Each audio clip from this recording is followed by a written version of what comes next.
What's up, everybody? It's Amon-Rellik the Godslayer. Amon-Rellik Gaming. We're back in more Warframe.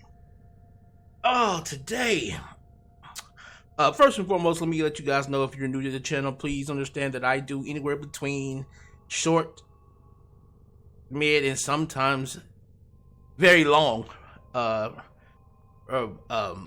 form content. So, with this video, it's going to probably be somewhere in the middle, maybe like a medium long video.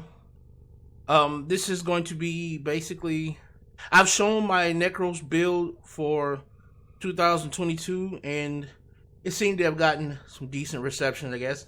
But I'm going to basically go through an in-depth overview of Necros, how I play Necros, and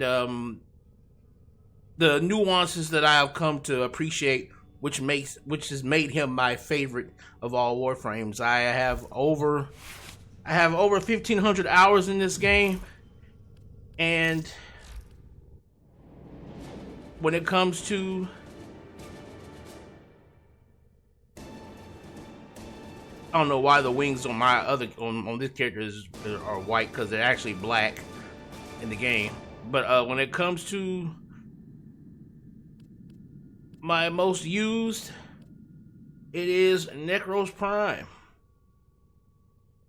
He is my most used frame. All right.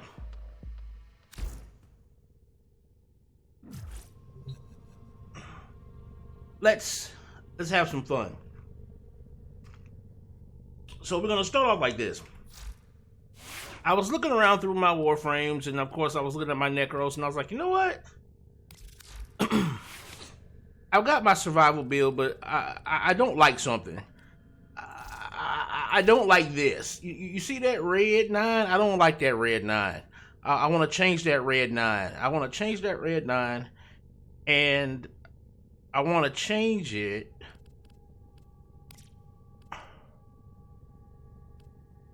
I think I might want to change it to, I might just want to change it. But what I'm basically I'm trying to do is I'm trying to, cause like for instance, if I take this off, you see that's what's supposed to be there. A Vizari supposed to be there. You know. And so what I'm gonna do is I'm going to start I'm gonna former this Warframe. Now I'm gonna former this part. I'm gonna former this one here. I'm gonna former this. So what we're gonna do is we're gonna go ahead and just actions, polarize, former, yes.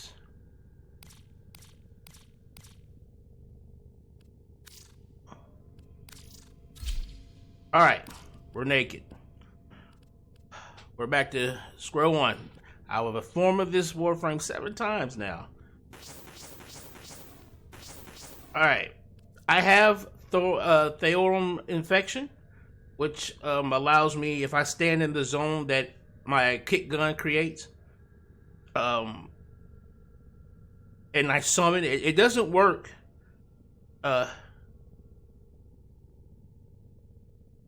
I don't think it works before I summon. I think it's one of those things where I have to summon it.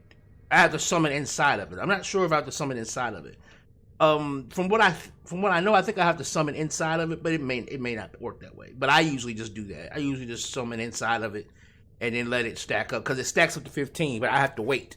So what I'll do is I will wait until it stacks up to 15, then I'll leave the area that's in, so I can, keep myself alive. All right. So, Necros.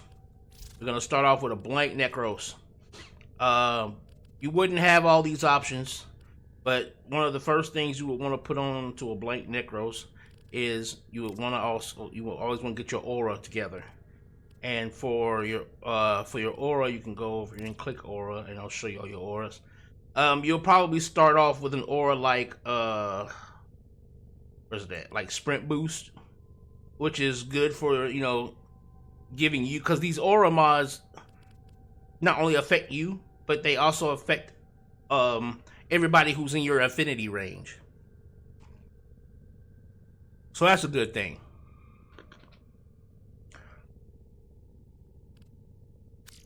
What the hell was that? Oh. So, what I want here. I want to do, yeah, we'll do, well, actually, no, yeah, we'll do that. We'll do sprint boost for the time being. Now, if you notice, if you saw that, my capacity, which is the amount of numbers, you see these numbers, once I hit 46, I can't put any more on here. But you saw how it doubled? Well, it went up from 32 to 46. Yeah.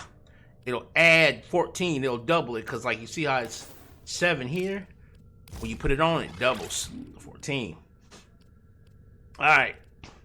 Now, the reason why I changed it is because I wanted to use, for my Exilis, this is your Exilis mod slot, I wanted to make sure I could use Power Drift. Here, now you see how it's 9, and now it's lessened down, and it's only costing 5. This is the only one in which, if you match the icon right, it'll double. It'll double its polarity to give you more on the capacity. Everything else, it'll half it. If you get it, if you match them, it'll half it. All right. So, what does Necros need? Well, before we go into any of that, let's take a look at Necros' abilities. Necros has a passive where he restores 5 health with every enemy that's killed within a 10 meter radius. This can be very good depending on the kind of mission you're running. But we have Soul Punch that basically allows Necros to force push somebody so hard they basically become a weapon. But if you kill somebody with it, it turns the person you hit into basically an undead thrall. Because again, Necros is a necromancer. Terrify. This, of course, when you cast it, it makes the enemies, basically, it fears the enemies away. If you know what the fear mechanic, and it makes enemies run around, and it makes them terrified. They run away from you. They don't shoot at you. And it can also, as you see at the bottom, it strips their armor. So it's very effective. Especially when things start getting out of hand. It can be very effective. And I can show you some ways where this can become even more OP. Desecrate. Forces following enemies around you to drop additional loot. This is a godsend for things like survivals, especially if you want to do high level long survivals. You need to have extra loot dropping a lot, because you need to have these things called these survival nodes that drop. You need those to keep the timer going, so you don't end up being forced out of the mission. Because basically what survival is, just trying to last as long as possible. And then of course the staple move of this Warframe, Shadows of the Dead. Whatever you kill, it's going to summon. Basically, right now at the beginning, 4 enemies. The max is 7. Well, that's the theoretical max, is 7 enemies that once you kill enemies, I think it takes the strongest of all that you killed up to that point, or it takes the very last, like, since it's 4, the last 4 enemies that I killed before I summoned will be the ones that are summoned. I think that's the way it works. And of course you see the damage multiplier, health multiplier, and they get shields as well. And the health decay, basically, as soon as you summon them, they're going to begin to start dying. And that's basically the timer by which, how long the ability lasts. Because it lasts until all your summons die. And they'll begin to die one after the other, slowly but surely. You can heal them by recasting this ability, and you'll fully heal them. And in the tips here, you can see that as well. You can also heal through Soul Punch. I'll go through those real quick. You can pause the video to take a look at those. Some of these I don't. The only reason why I'm going through this is so that you know that it's here. I don't want to be that kind of person who's, trying to, give you a Necros Prime guide, and then I don't even show you what the game offers you in terms of a guide. So I'll give you all of that. And then, of course, if you still want to stick with me, you can stick with me. Now, what I use in terms of my operator, which I use the Naruman school, and I'm thinking about changing that because of the way they changed the schools and the way they used to work. But for now, I think I'm going to stick with it. All right. So, what are we playing around? More than likely, you'll want to play around Nekros' Shadows of the Dead. It's his most spectacular ability. It can be his most OP'd ability if the person using Necros is paying attention to what they're doing. And I'll show you what I mean by that in a little while. Soul Punch is cool to begin with, although Soul Punch doesn't really offer. The most it offers is the ability to heal your. Is the ability to heal your summons, and you don't need to worry about that because you can just recast this. And even though it may take a lot of your energy, you see, it takes 100 energy. By the time we get done building our Necros up, because we're starting from an unranked Necros, we'll be good. We'll be fine when it comes to energy. We'll be able to cast this ability multiple times.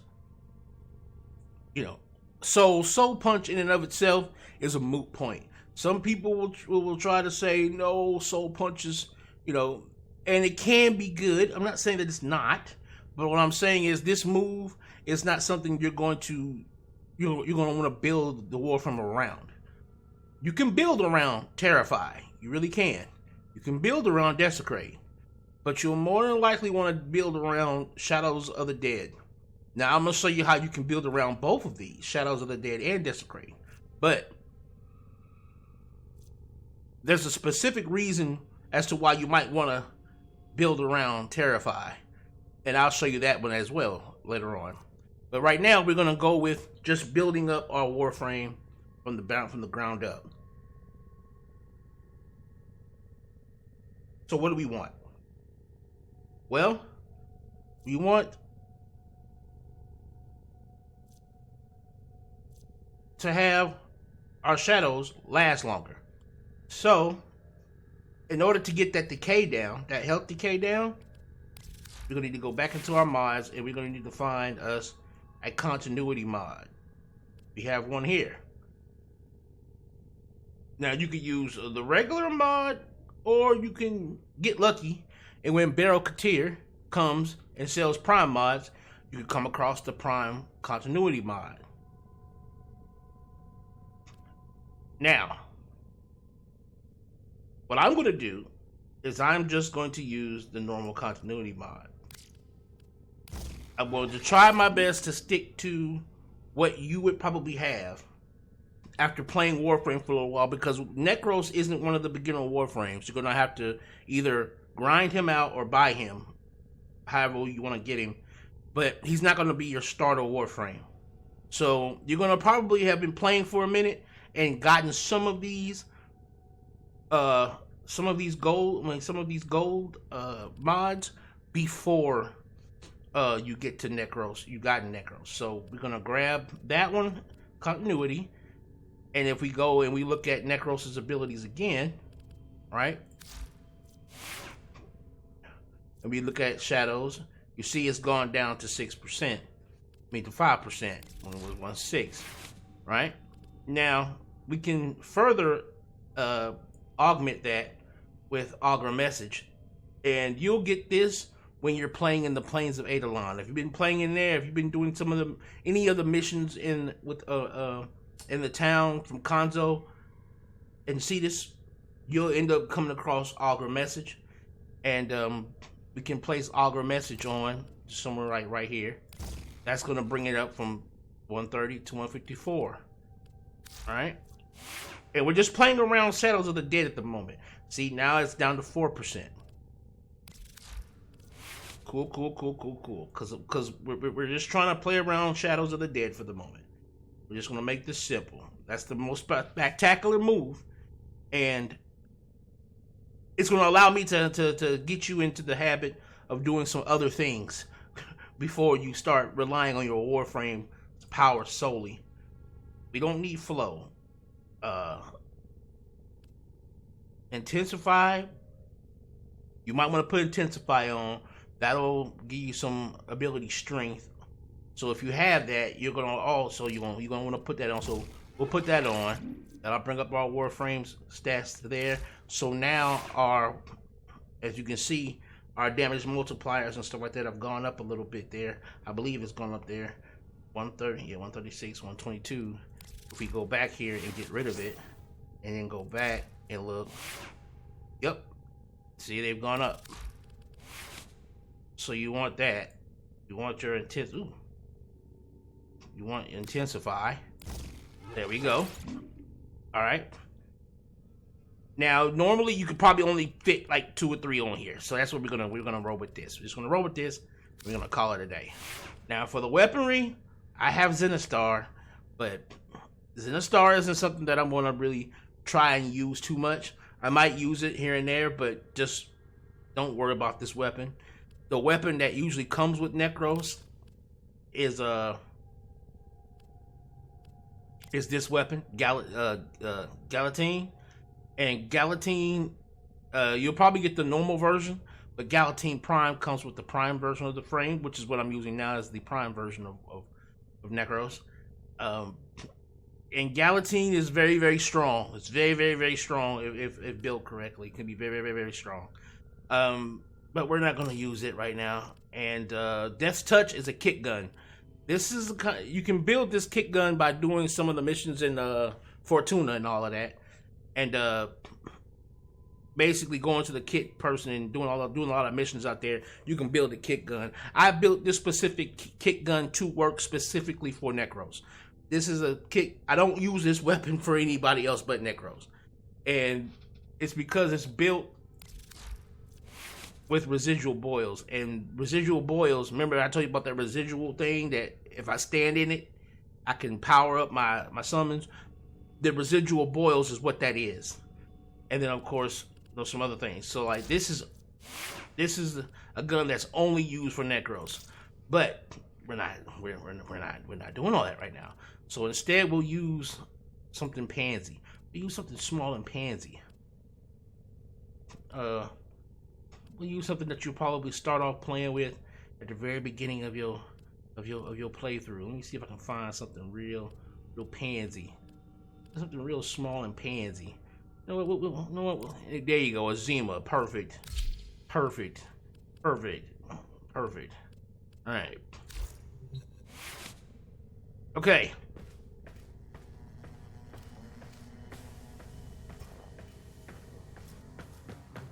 Now for Necros, if you're ever leveling a Warframe, you always want to try and go to Ceres and pick either Draco for the survival, or where's it at? Or like one of these defenses, like this one, or where is it?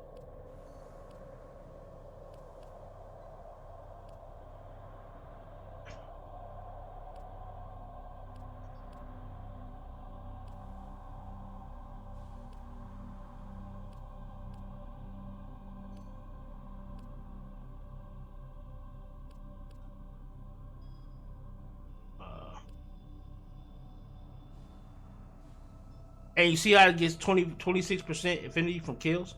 So I'll level faster though in it that way. You know what? Let's do that. Alright.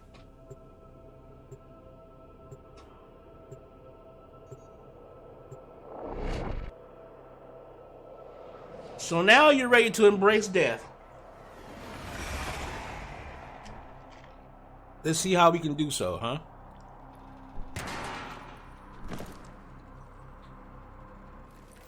Our position has been compromised. Defend the cargo until reinforcements arrive.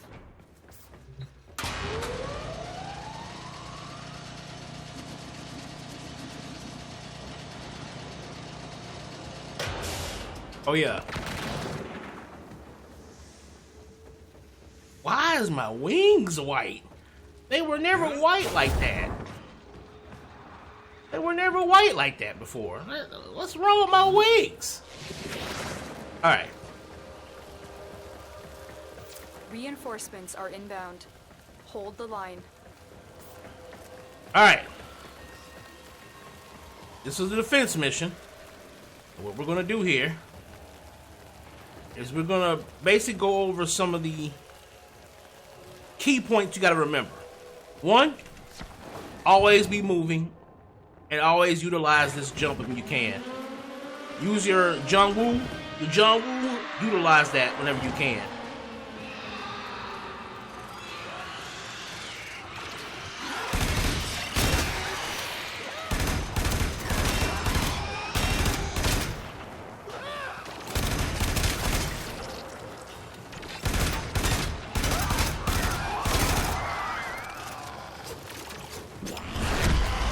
That was my soul push.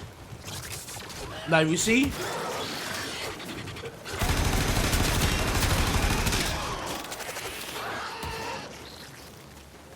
Well, he disappeared, but I had a little undead following me. A little Necro and a little Necro man. Don't ever, if you're ever on the stage, don't ever touch those. Those will lock, they'll shock the hell out of you.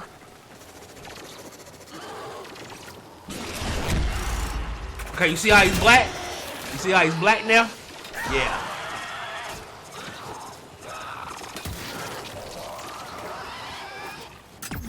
Always want to get those. Always be moving. It's okay to pause sometimes to get an aim, but if you want to, you can do stuff like this.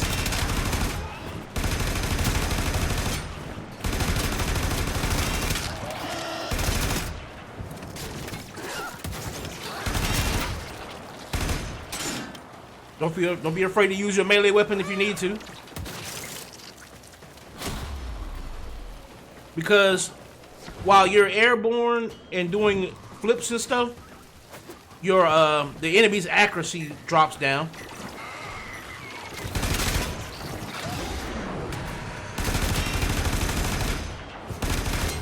Remember, you can do slides. Whenever you hear that bam, that means your shields have been broken. That means you need to start moving.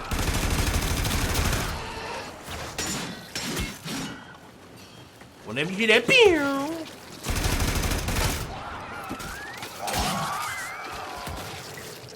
yeah, that means your shields are broken and you need to get to moving and getting away from whatever it is that's killing you.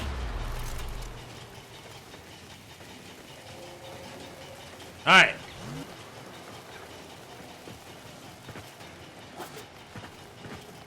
So now that you understand, always keep moving. If you aim down sights while near a wall, you'll latch onto the wall. But you'll only be able to latch on for so long before you'll fall off.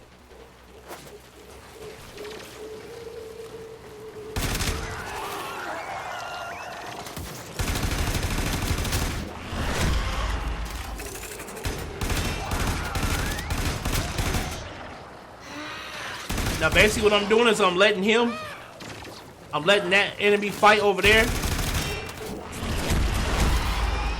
Now you see how I hit two of them?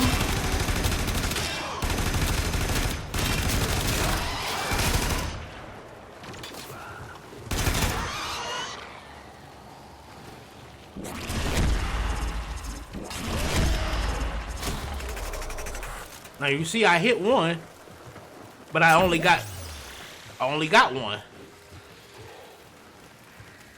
And you see how his health is depleting?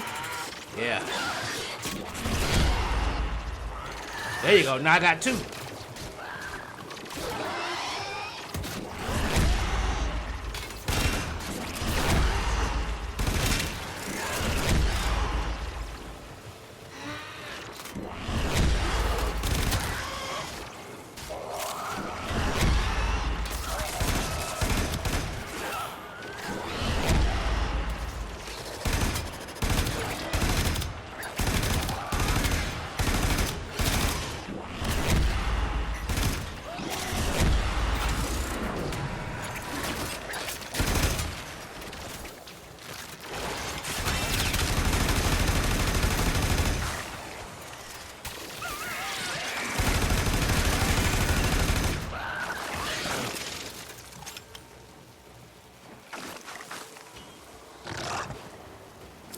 Extraction is ready. Unless you can handle more Alright. of the enemy. Now we're gonna up it up a little Continue bit. to defend. You will be rewarded for your bravery. Now, let's say the enemy's getting a little too heavy for me, right? Too many enemies coming.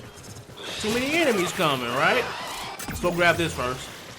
We don't want this thing to die. We can hit our number 2 button.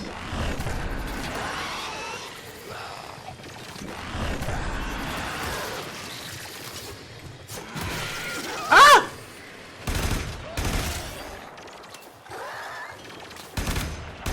Now if you notice, our Terrify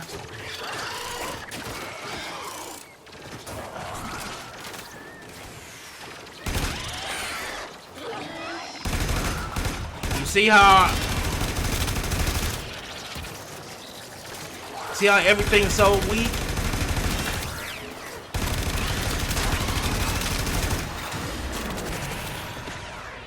Guns and all is weak. It's weak. This is how you're gonna feel in the very beginning. This is how it's gonna feel in the very beginning. My Necros feels so damn weak. What is that? No.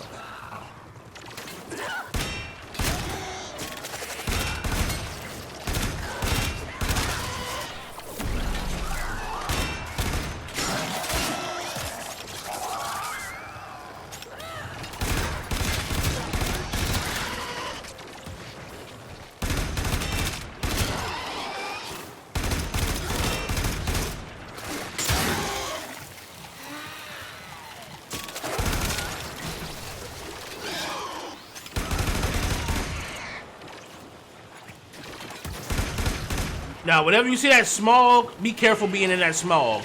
That smog.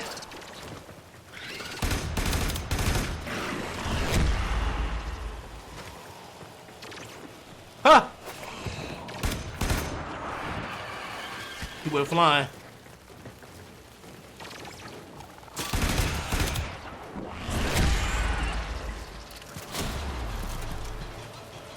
All right. Got me a little more. Got me a little corrupted more. Now these are the infested. The infested deal a lot of toxin and poison, and they're immune to certain things and other stuff like that. But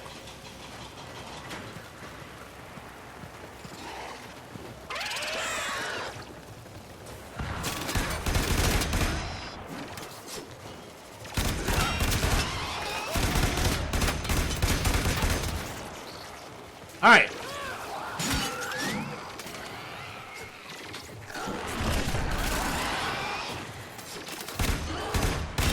Now, if you notice, there's some of them that are running away. Some of them are running away because they've been feared away. All right.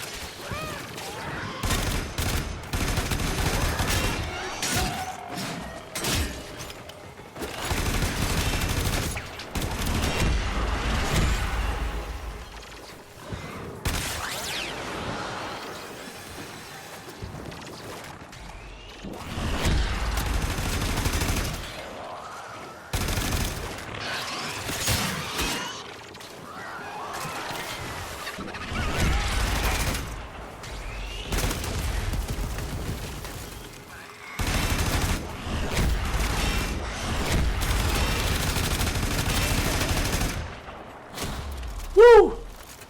That was a high level, well, higher level mob. Xmas is what they call them. Yeah, those can wreak havoc. Ow!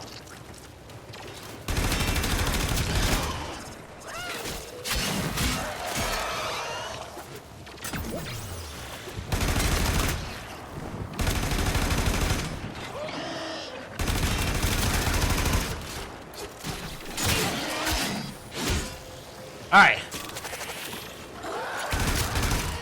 Now where creeping terrified death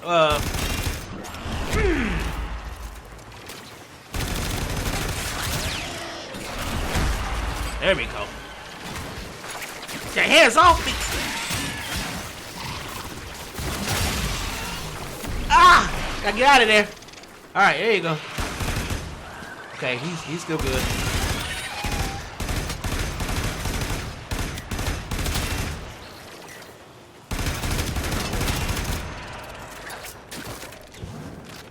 Again, always keep moving.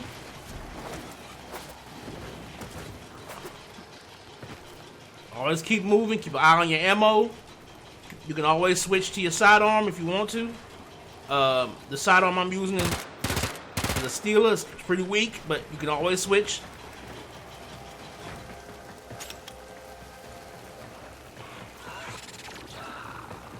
Now, Desecrate. Now this stays on for as long as I have energy. But what it does is it makes sure that every time I kill an enemy, there's a high level or high chance. You see all this stuff dropping, health and stuff like that? Now it's all dropping fast. Yeah.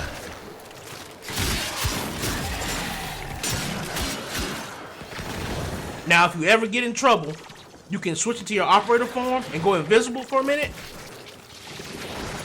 Just to get yourself back in order.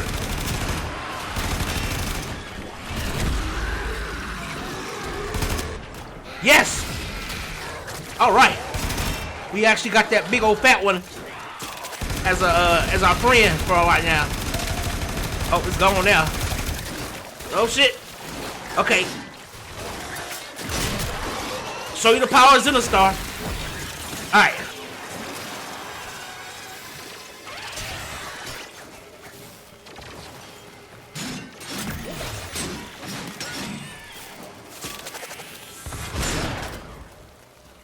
Okay. Zenostar, you see that? Available. Do you choose to leave now? See all that stuff on the ground?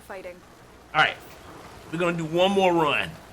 Because now keep fighting.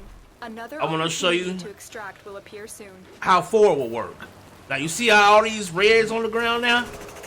Yeah. That's what Desecrate does. It creates mad health orbs. Mainly health orbs, but it also just ups the amount of loot that drops, period.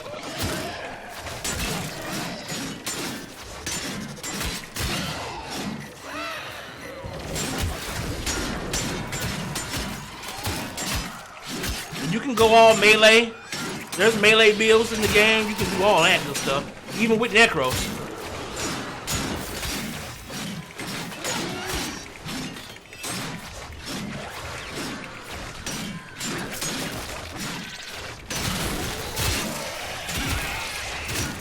Alright.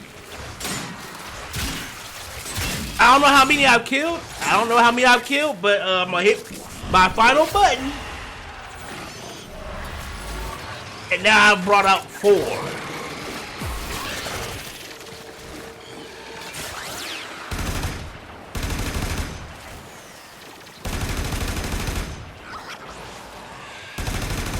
And one of them is a venomous Xmas.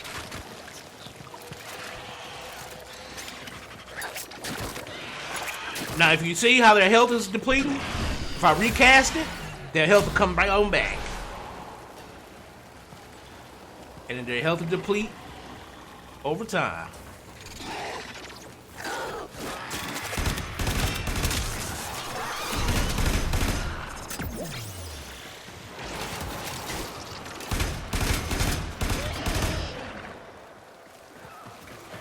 Now, right now, we're just killing whatever we can right now.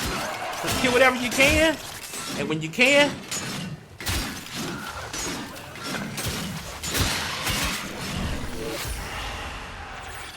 Pull it on out. Now you got help. Now you got help.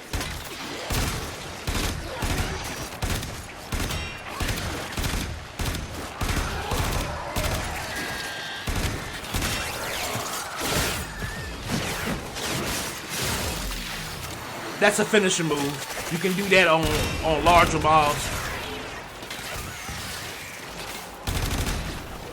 Oh dear goodness gracious.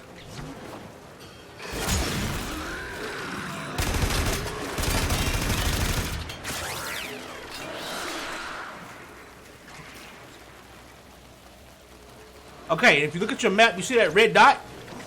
It always lets you know. And you see that goop slows you down. You don't want that goop on you because it slows you down.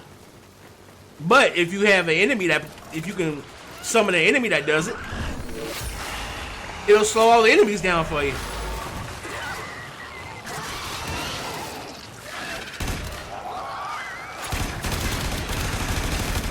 But now I got help.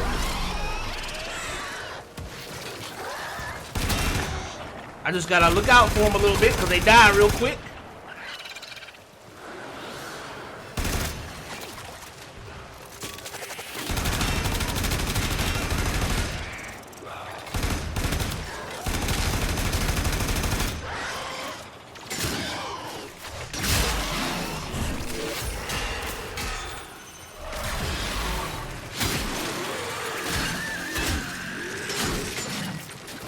You always want to kill those things when they spit those things out. Oh God, it's an Eximus. It's an Eximus.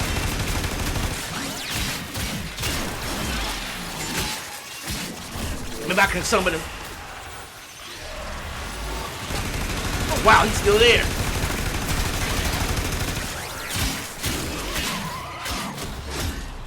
Oh. Oh. Oh. And again, you haven't even seen nothing yet. This might seem really cool, but you ain't seen nothing yet.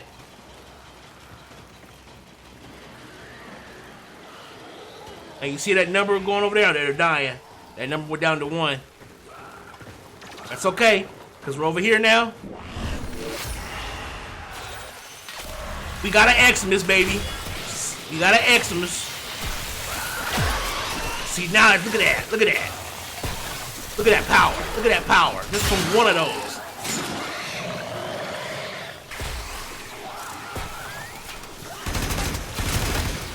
And again, we just bring out Desecrate.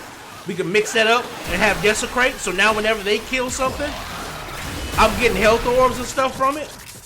Beautiful, beautiful. Oh!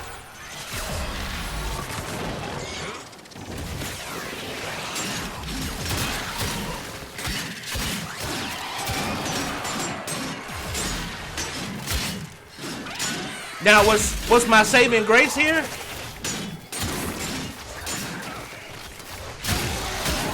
It's my melee weapon. That's what's saving me right now. If I didn't have my melee weapon, I could not do this. Alright, hit the button. Hit the button. Yeah.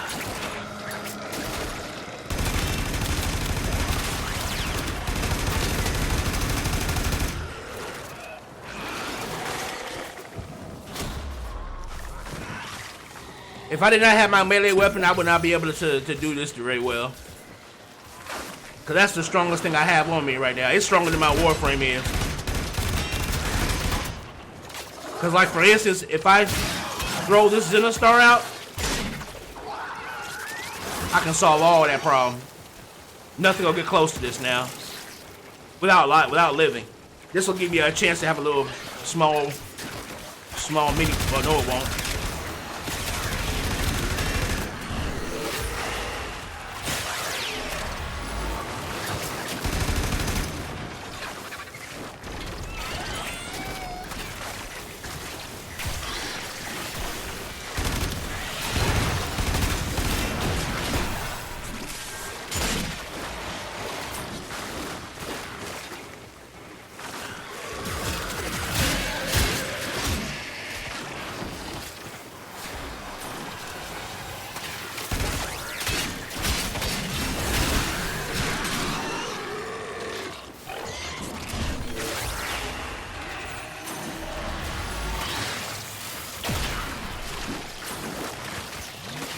Good lord.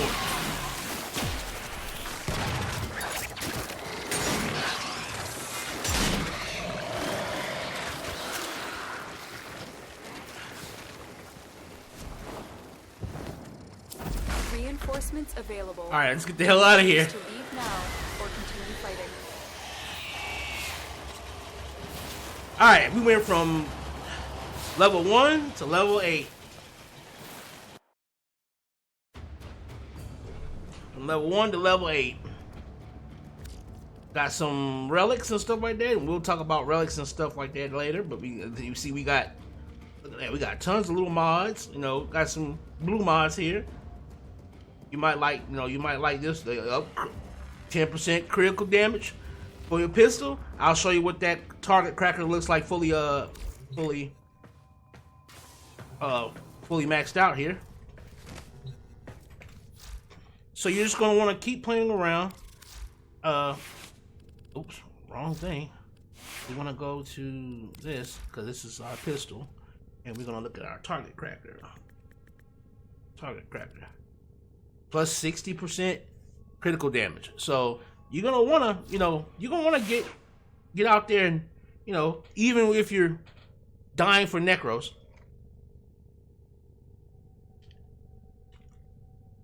don't be afraid to jump in and or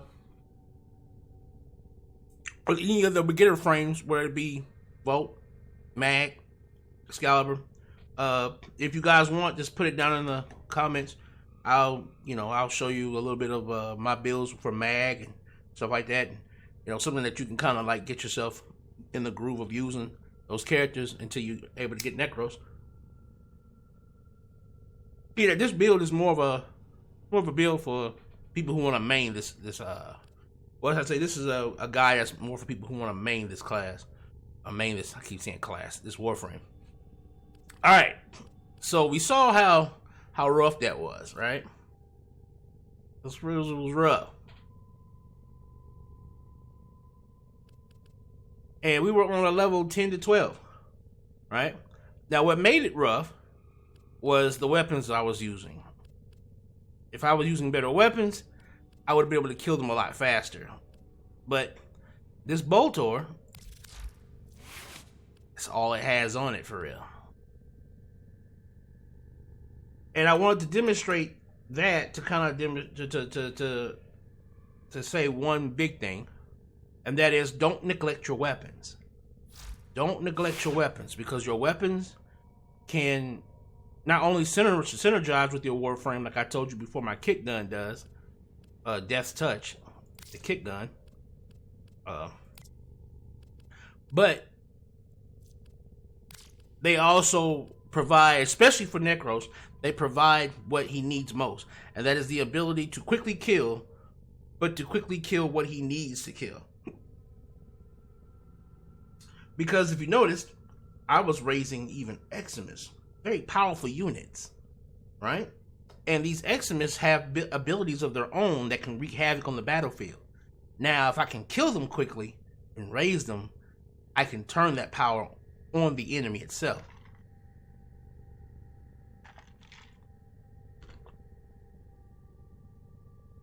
And so, technically speaking, Necros is as powerful as... Necros can be as powerful as you want him to be, depending on the enemies you choose to kill yourself. Because, you're going to be probably with teammates, and they're going to be killing enemies as well. But you as a Necros, your aim is to try and kill the enemies that have one of three things going on. Either they're enemies who do a lot of AoEs, enemies who are Eximus units that have like jamming abilities and abilities that like keep you from using your powers and stuff like that, or enemies that spawn more enemies. Like that big old fat one you saw, it spawns other enemies out of itself. Those are the three types of enemies that you're going to want to constantly keep your eyes on. All right, and then of course, if there's a fourth one, if there is to be a fourth one, it's high damage enemies.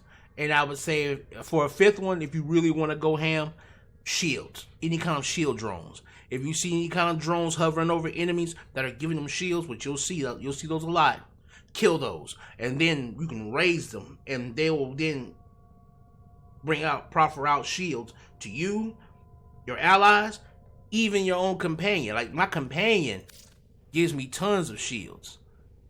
This motherfucker gives me tons of shields. It damages enemies and then transfers that damage into shields for me. But it'll give it a shield as well. Like you can make some cool synergies. So what we're gonna do now is, now that I've shown you the importance of paying attention to your weapons, right? And showing you just how hard it can be, even with the Necros Prime that I'm used to using. I couldn't go too long without being in the bad zone because of the fact that my weapon was not killing fast enough. It just wasn't killing fast enough. What you'll come to find out that in Warframe, usually your biggest metas in terms of weaponry are gonna always be AoE weapons. Either AoE weapons or weapons that hit for like fuck tons of damage. It's gonna be one of those two. It's never gonna be like, you might, and again, you might like machine gun style, assault rifle style, like this Boltor I'm using. But there's other ones that you'll come across, like for instance the Estila or the Estila Prime, however one. It fires similar to that, and the shotgun. There's a shotgun that Necros comes with. Other than the Galatine is his main, the Galatine is his melee. The Tigress is his main weapon. And this is Tigress Prime. And Tigress can do insane amounts of damage as well. It's one of the most single target damage. This thing can hurt very, very bad. It's not so much as great for a large AoE, but single target damage, this thing can hurt bad. When it comes to AoEs, I'm a Czar fanatic. I'm old school. I come from the days of Life of Real, and yeah, he swore by this gun. And when I started playing around with it, I was able to say yes, I swear by this gun. Czar can be ridiculously good. It can be redonkulously good. And especially if you have a ribbon for it, it can get out of control. Like my Zenistar has a ribbon, and that's the reason why I can do some crazy shit with it. But like with a ribbon for Czar, you're gonna love this weapon. And it's not even like a prime weapon or anything like that. There's a better version of this weapon, but you have to get it from the Kuva Liches, I believe. And so, and that's not something that I'm really, I mean, if I get it, cool. If not, I'm not like direly hunting for it, because this weapon is still good as it is. Sniper rifles. If you're into sniper rifles, you got the Rubico Prime or the Rubico to pick with. I would say if you're into energies types, it's going to be Lanka. But if you're into like straight up, old school style sniping, Rubico's going to be it. AoE. Like the lens, if you ever get your hands on the lens, that's one of the weapons you're gonna want to build. You'll be able to when you get your little dojo together, you'll be able to go into the dojo and if you guys do want a dojo guide, I'll probably try to come up with one. But you can basically construct this weapon, the lens, and it's a corpus weapon, and it's a bow and arrow that shoots out bolts that create domes of AoE, and the AoE can be redonkulously beautiful in terms of its killing ability, but its charge rate is very slow, so you might want to offset it. Like, it's a really good weapon for Volt, because Volt can make this thing charge a lot faster. Of course, you've got Cernos Prime, which is Valkyrie's Valkyr's weapon of choice. And then, of course, you've got the Mutalist Cernos, which is a more AoE version of it, basically. You got tons of different types of weapons, man. Like you can go through all of this. Like there's so many weapons. There's so many weapons, and you don't have to necessarily buy them with the platinum right there. You can always just run over here and get the parts to build them. Same thing with your Warframe. Collect the parts and build them. And you'll mainly collect them by using those relics I was telling you about, cracking them bitches open, and getting the parts for them. That's how you would do them in relic missions. But back to Necros, we're gonna go ahead and put on a better gun. We're gonna put on a gun that kills a lot faster. All right. And matter of fact, I'm gonna go ahead and put my kick gun back on. All right. So what do we got here? What do we want? What do we need?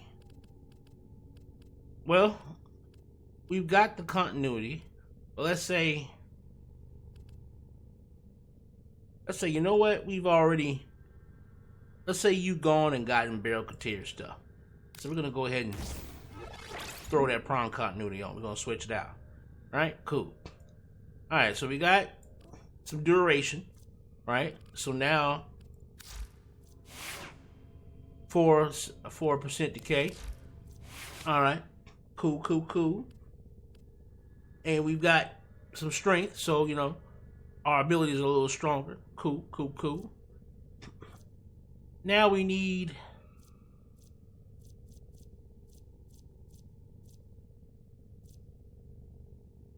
maybe some range.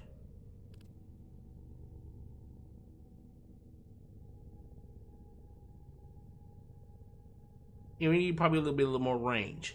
Because I want to catch, because again, if you notice, I wasn't catching all the enemies with Terrify. It's only a 10-meter radius. You know what I'm saying? I can't catch enemies too well with Terrify because it's only 10 meters. So we need something that's going to give us a wider range. Now, normally what you'll go for is an ability called Stretch. That brings our range up to 145. Now, when you start doing certain abilities, when you start doing certain missions, like what do they call them? And they're like derelict missions. They're pretty. They're like mid-tier difficulty. You'll start getting mods like these that give you like a bunch of one stat, but then cut a whole bunch off of another stat, like overextended. If I wanted to get crazy range, but I wanted to kill off all of my damn strength, basically, I could do that. Or with narrow-minded, I can get crazy duration, but then my ability range goes down like crazy, And so, when you start looking at what you value most, like when it comes from the Edge of Shadows, what do you value most about those shadows?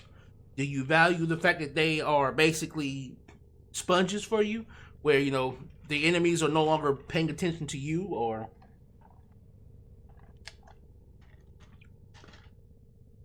do you value them as a part of your offensive arsenal?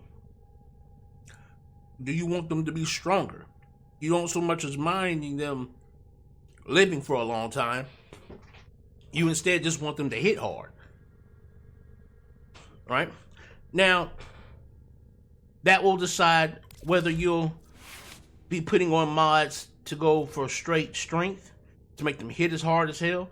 But even in doing that, you might have to sacrifice some range so your Terrify won't go too far, or you might have to sacrifice some of your duration, so they won't last too long. But when they're out, they are hitting like cannons. Now, I'm going to show you how you can kind of tweak this to make this work in your favor, regardless of which way you want to go. But in the beginning, you're going to have to make that sacrifice. So it's going to be, what do you want out of your shadows? But let's say we want to go back into a run like that, but now we want We got a couple of more spaces, so we got our stretch, right? Cool. Now let's say you've already been told about factions, right?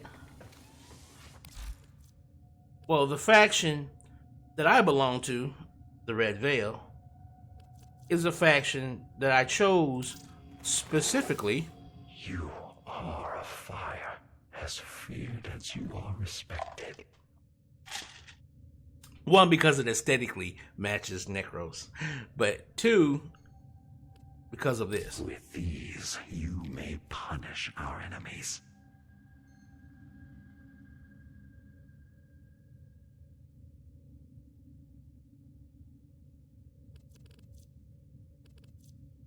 Creeping Terrify, Get Spoil, Seal of Shadows. Now, Soul Survivor, you can use that Soul Punch augment to basically revive a down ally. You can Soul Punch an ally and bring them back from afar. It's got niche uses, but it's there. But that's the reason why I chose the Red Veil, other than, of course, their aesthetic. Now, let's say you went ahead and you did that, right?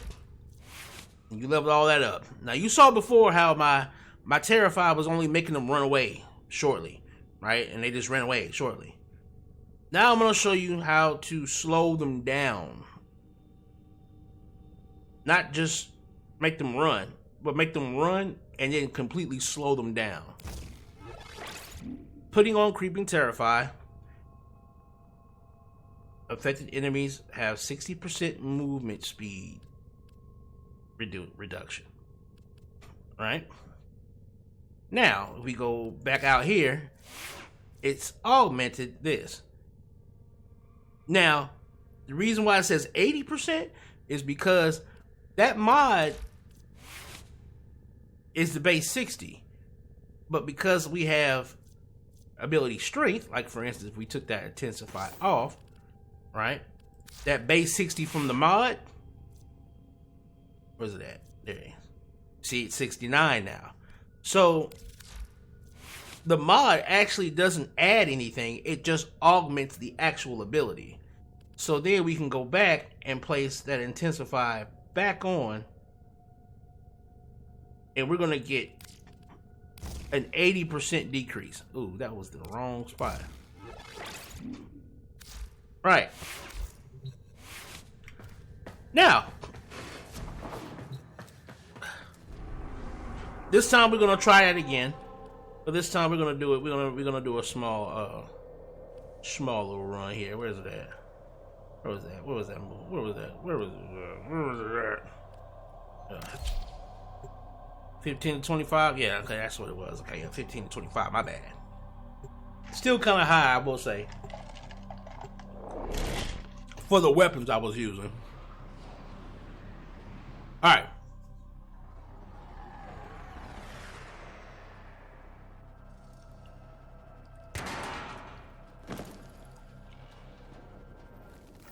Our position has been compromised. Defend the cargo until reinforcements arrive.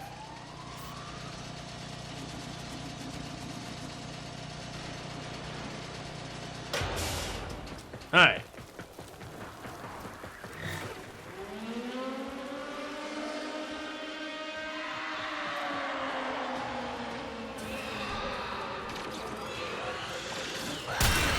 One shot, one kill.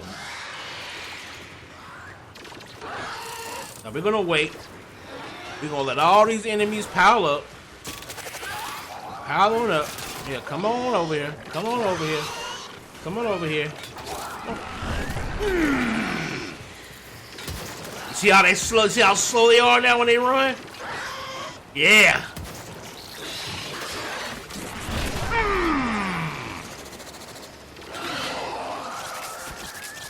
Now you notice I'm still not getting a lot of them.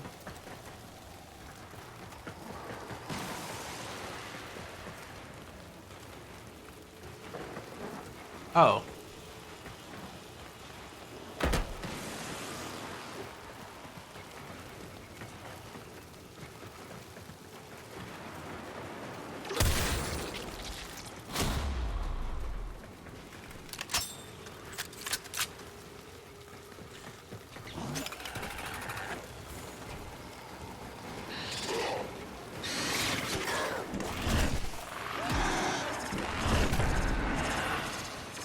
Oh.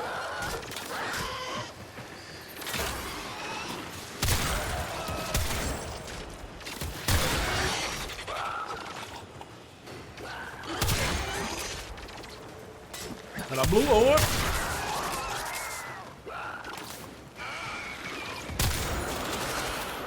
You see, that's what you need. You need that. You need stopping power. You need stopping power. You don't want to rely on that soul punch. See, so I was the last time we were here, I was relying a lot on that soul punch in the beginning. You don't want to rely on that because you're wasting energy trying to get certain enemies to die because you got to soul punch them more than once. You don't want to do that. You don't want to do that.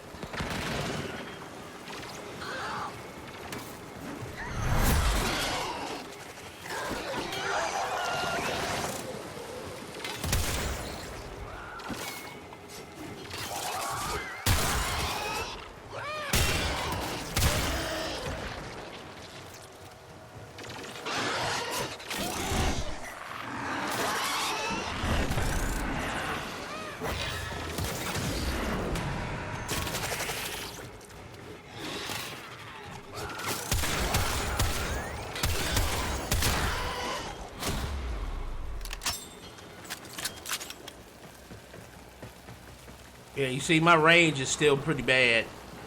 The range is still pretty bad on this. Slow motion. Slow motion. Slow motion.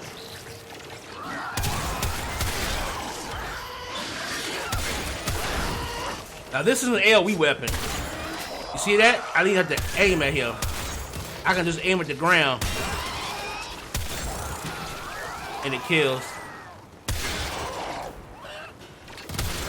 Because it shoots glass. It shoots glass shards out.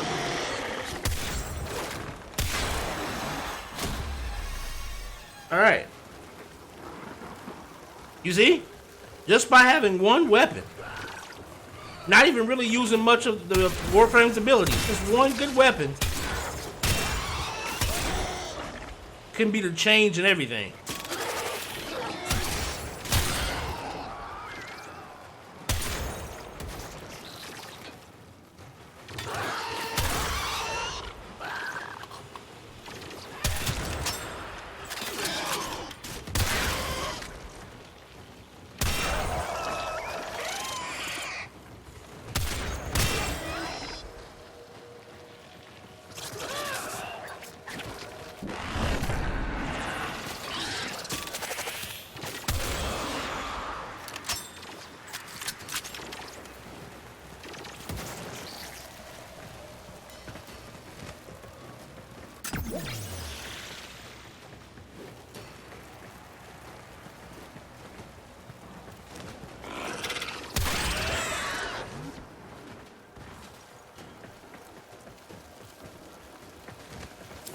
Extraction is ready.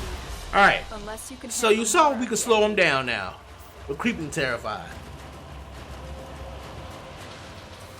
So that's how augment will work, right? Cool. But we're not gonna really focus on the augment for right now. What we're gonna do instead is this. Because again, we're just focusing on the big boy, and that is Shield of Shadows. So, or your shadows. So, with the Shadows of the Dead, your best bet will be to take Shield of Shadows. Each shadow within 50 meters takes 6% of the damage done to Necros in his stead. This will make your shadows die faster. It will make them die faster. But this will up your survivability by a lot, especially if you can continue to keep them cast. Alright? So let's say instead we want to use Shield of Shadows. That would be then augmenting for the damage reduction being 8%. Because you see my strength is up a little bit because of the intensify, so it's 8% of a damage redirection. Right?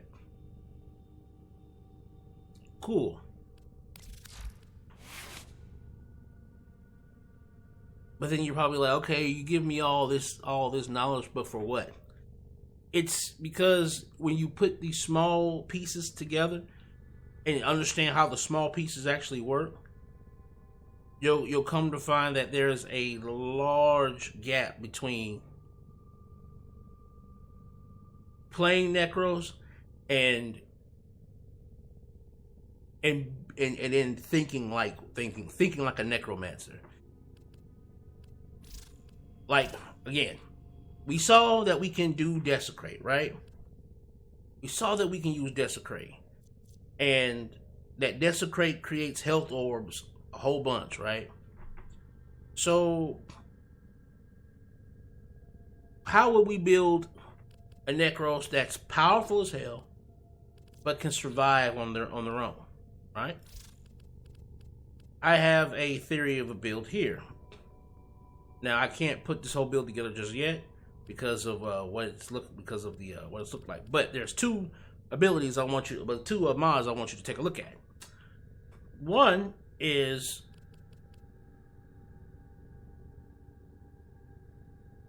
where's it at? Oh, we can just do this here. Despoil. No energy, no longer consumes energy when I use desecrate. So every time, because like the reason why I run out of energy so fast when I use desecrate is because every time the enemy pops a health orb, I lose energy each time that happens. Well, Despoil basically makes it to where it doesn't use my energy, instead it depletes my health.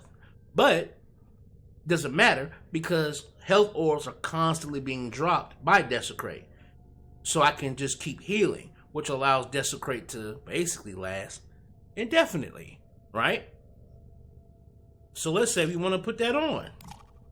Oops. Hold on, let's take some, hey, calm that down. Look, okay, just, alright. We'll start off with the same thing we had before, right? So we want our continuity, of course, so that we can bring down the health drain as much as possible. We want our intensify, but we're not going to use intensify. We're instead going to use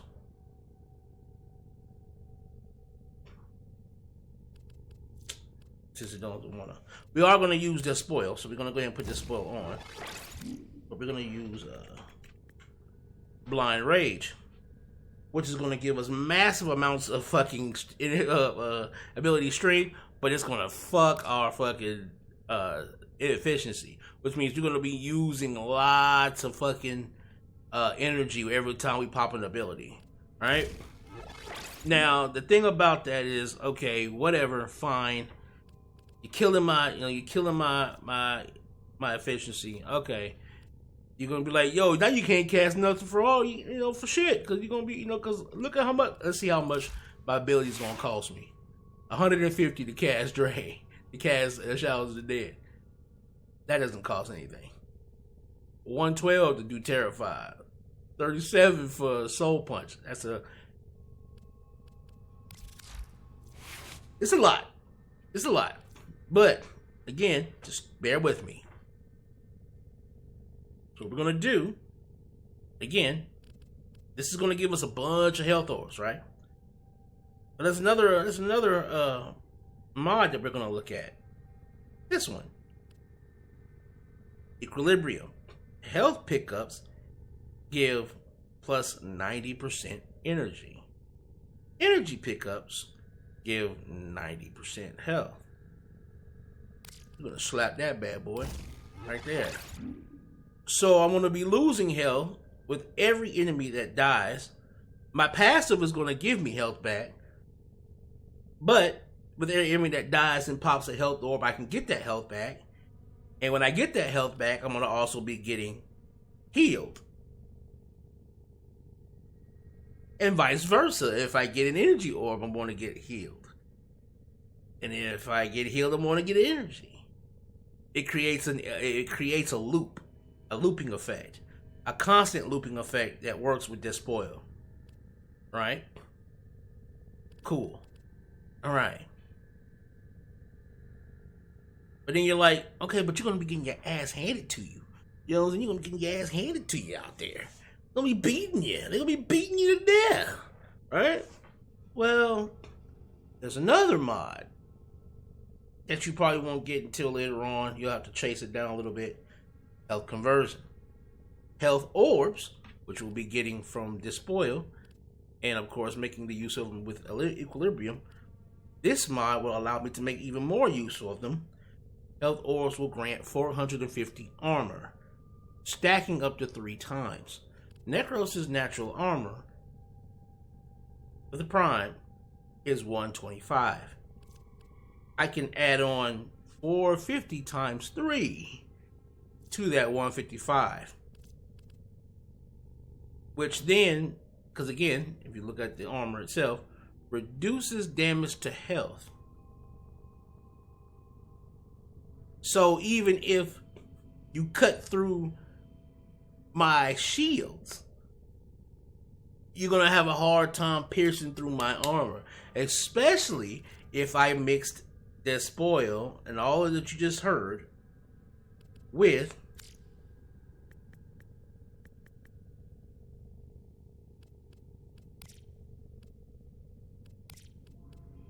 Shield of Shadows.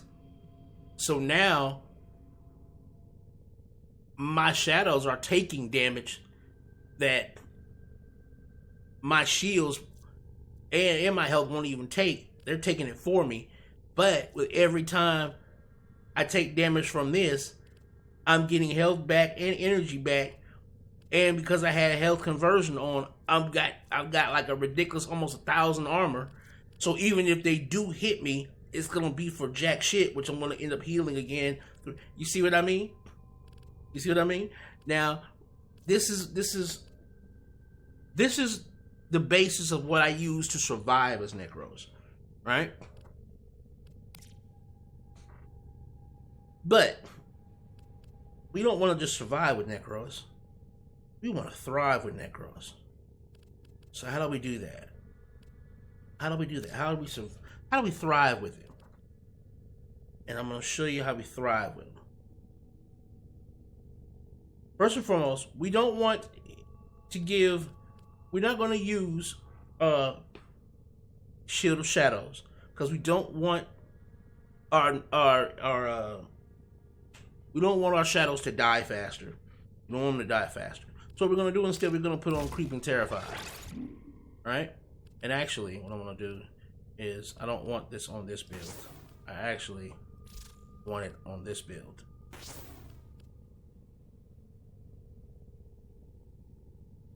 Because this is going to be a build that's not considered. I'm not making this particular build based on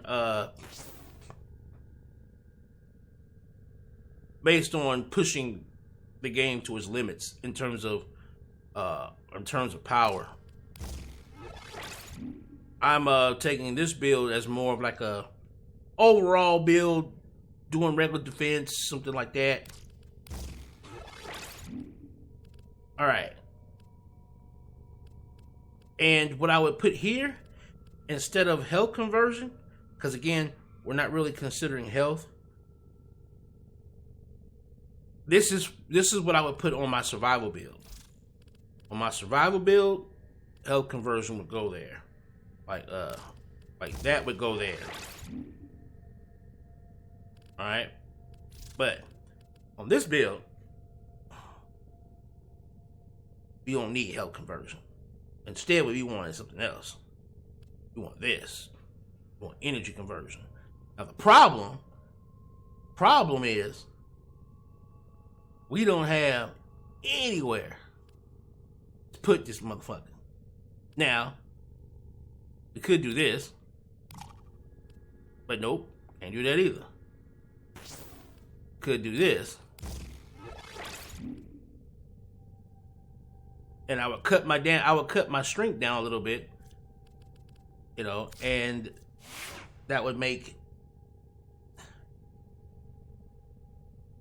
yeah, you see, it wouldn't do too much, but that's fine. That's fine.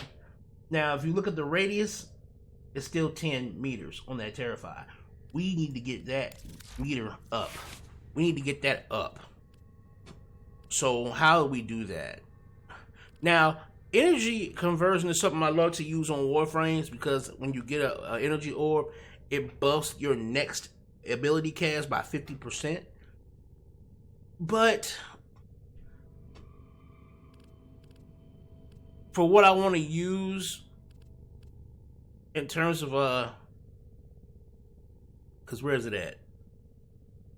It's not over. I don't think it's overextended. No, it's not overextended. It's stretch. Yeah, because I want to use stretch. I really want to use it. This is just, it's just a little too much. You know, but again, with equilibrium, I don't think I want one on that build. Yeah, I don't think I'll need it on that build. But Creeping Terrify, we're gonna want that. Despoil, we're gonna want that. And we'll get our health back from Despoil anyway. So we're good on that.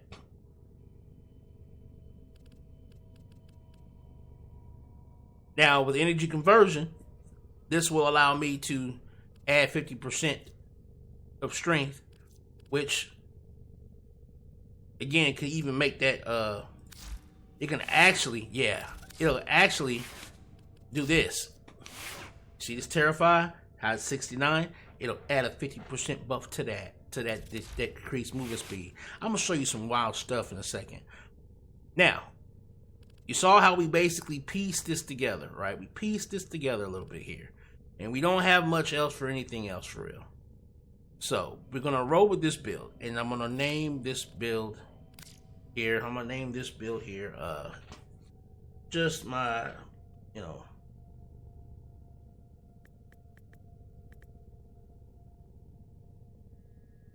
Tinkerer.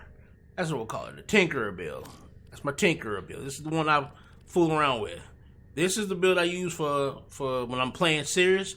And this is my Tinkerer's build. Alright. Alright. So now that we have that, let's get back out there and let's do one last run. So we can show you how all of this comes together. Alright? How all of it comes together.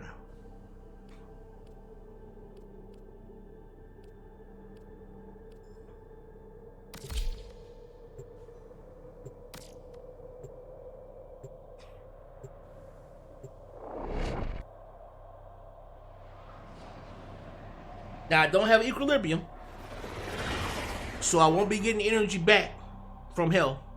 That's fine. I do have, of course. Our position has been compromised. Defend the cargo until reinforcements arrive.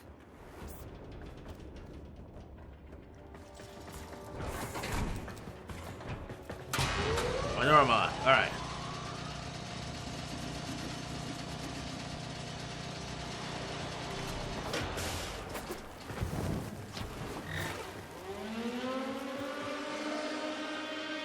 All right, here we go.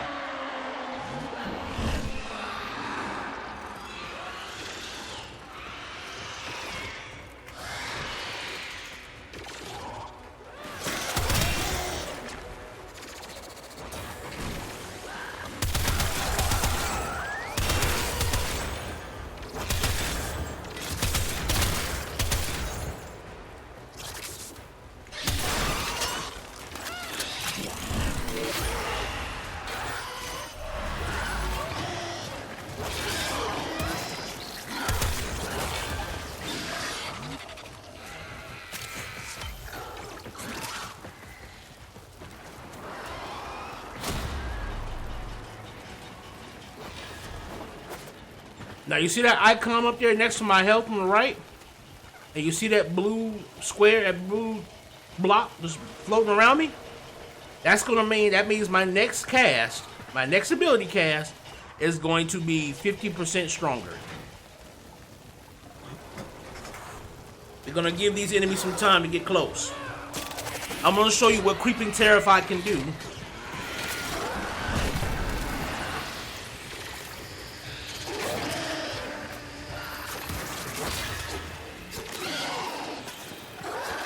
Look at how slow they are.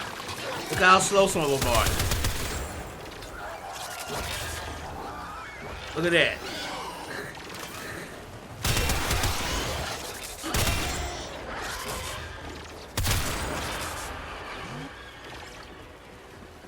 Alright.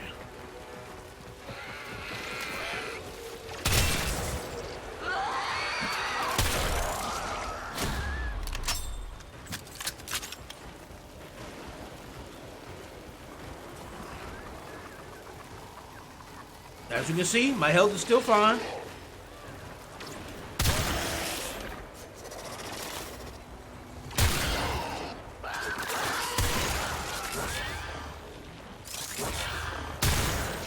Now, when you get to a certain point in the game, they're gonna offer you this Zeta Star. I suggest you take it, because it will allow you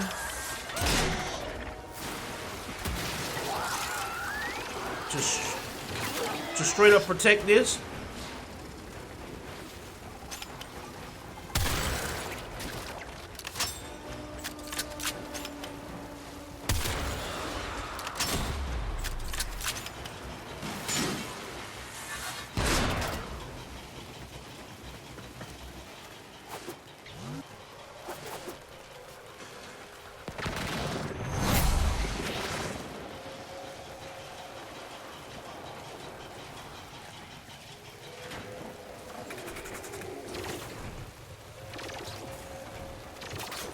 All right.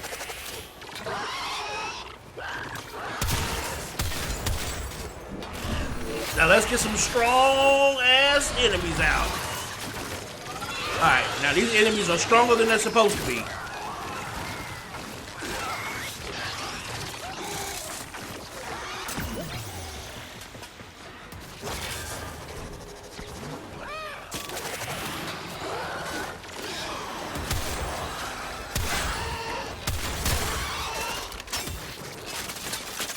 But again, as you can see, they don't last very long.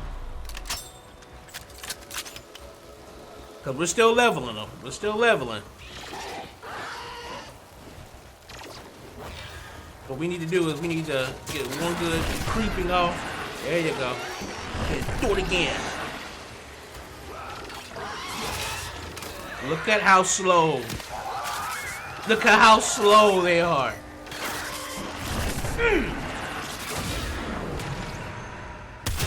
He's running away at that speed.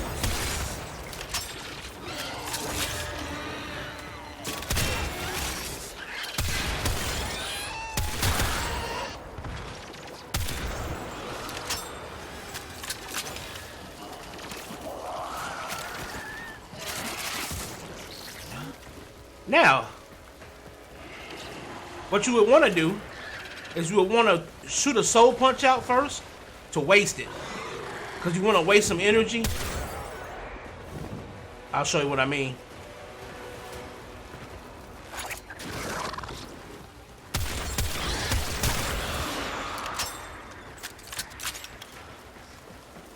I'll show you what I mean. Extraction is ready, unless you can handle more of the enemy. Continue to defend. You will be rewarded for your bravery.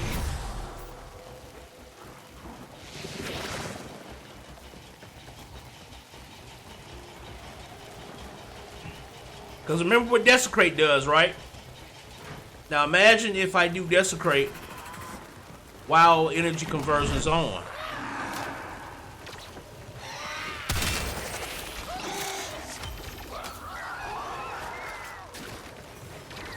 Hold on.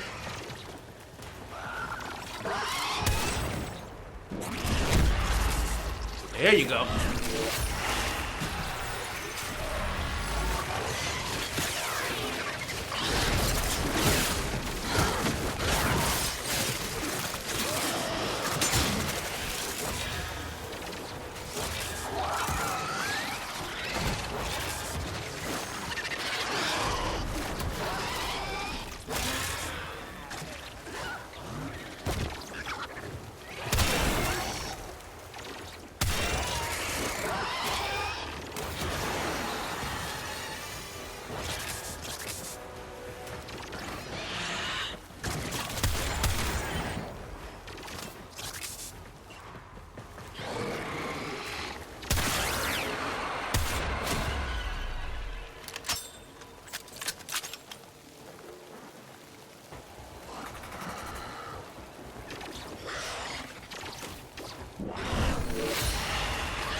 Now, if you notice, I didn't use any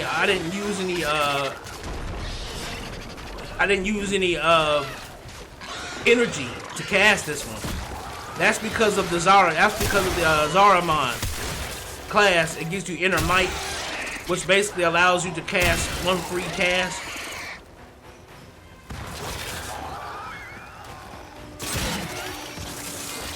I'm gonna use this to save everything. Spin that out so I can get that. And now that I have energy conversion, I'm gonna cast some super strong abilities.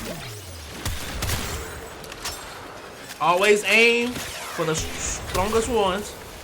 You want to fill your shit with you want to fill your undeads with the strongest ones you can find. Like those slow mowers are really good. Them slow guys are really good, but you want to aim for the ones that are.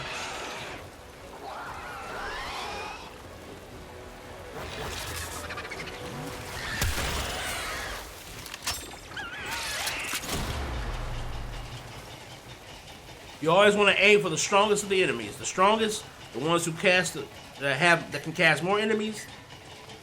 Extremists, shield enemies, anything like that that has multiple uses. You want to grab them because those are the ones you want to be casting. Like I said, you are only as strong as the things you summon.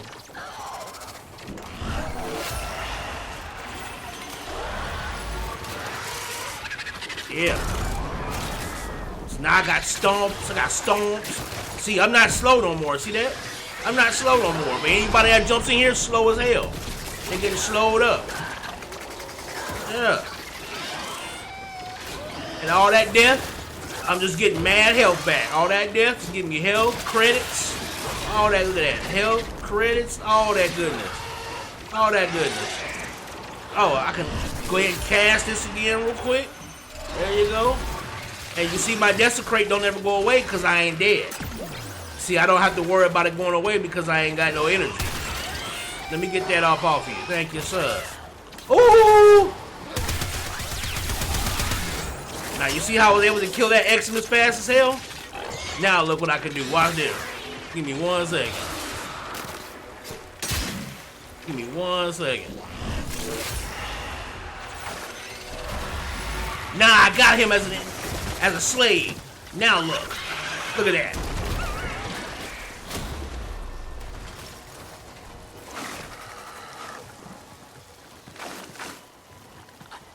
My power is increasing.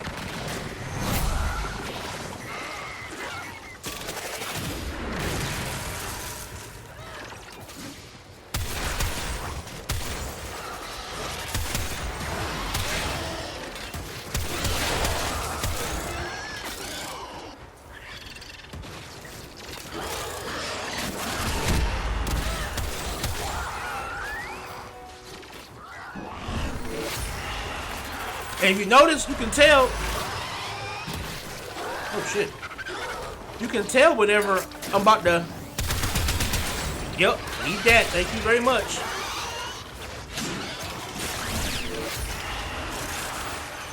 Now I got 2 of you. Let the chaos reign. Now I got 2 X's. Look how much ridiculous shit's going on. Beautiful. Beautiful.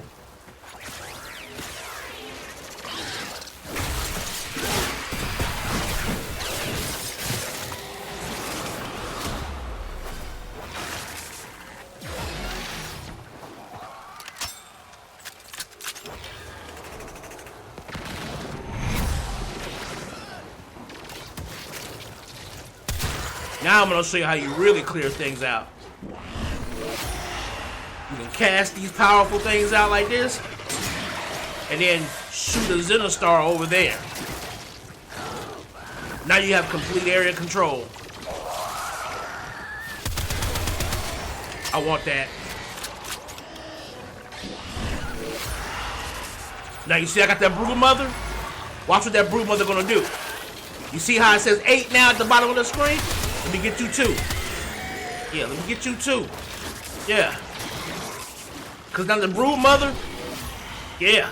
Cause now the Brood Mother is creating more enemies. me get that. Thank you.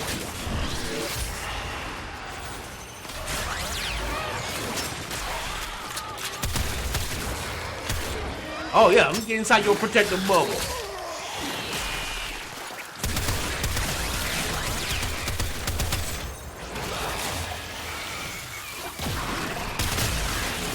Oh my god, this is gonna be beautiful. And I gotta, oh, we gotta do one more. We gotta do one more. I'm sorry. I just got so many good kills. I just got so many good kills. I got like 4 Eximus in a row, y'all. Opportunity to extract will appear soon. Watch this shit. This is about to get nice. Alright, here we go. Here we go.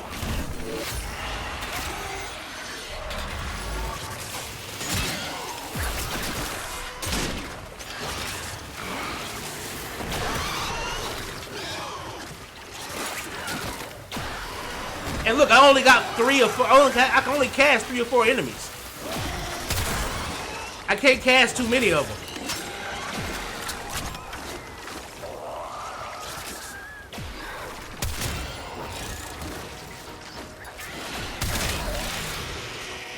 Oh, yes.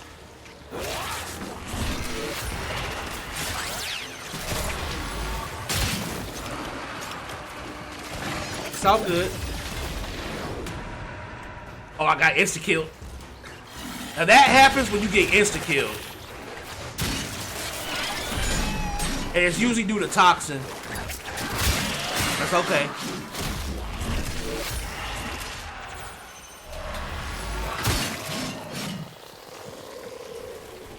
That's okay. It's alright to fall out once.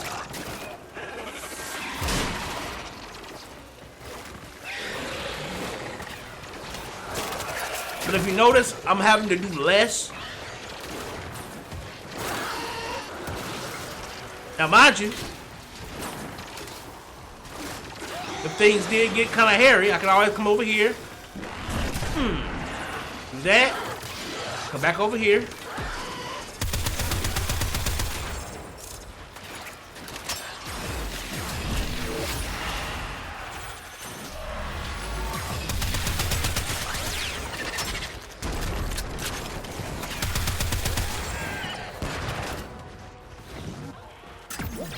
Okay, I need to...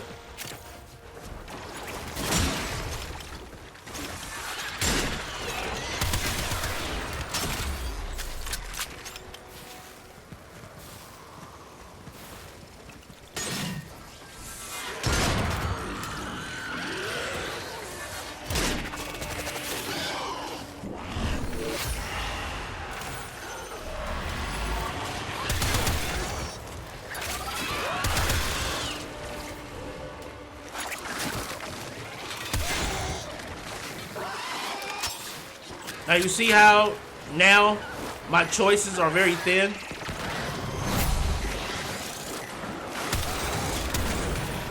Because you see, I've been killing. I ain't been choosing good enemies. I ain't been choosing good enemies. I need to wait. I need to be more patient. I need to let those two. Yeah. Because now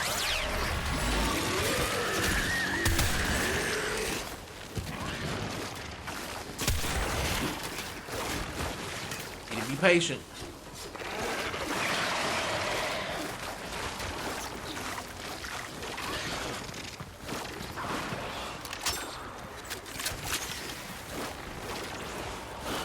Yeah.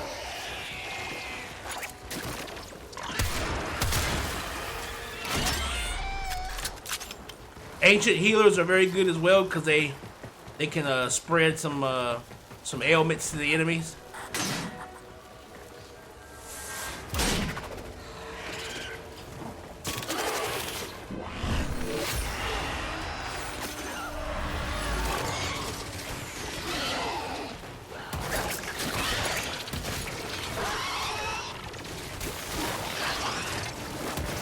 And what your job is? Your job is to sit here and pick out the ones that you need to kill. Because you want to pick out the ones you want to kill. Like that. I want that. Okay. I want that.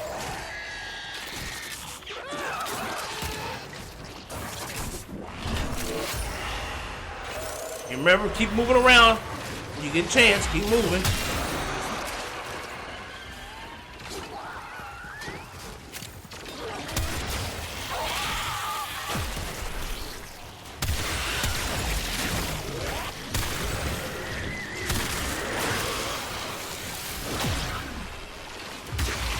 Now you see that?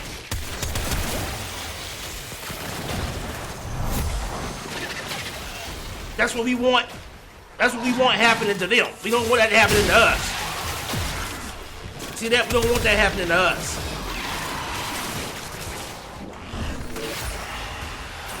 We want that happening to them.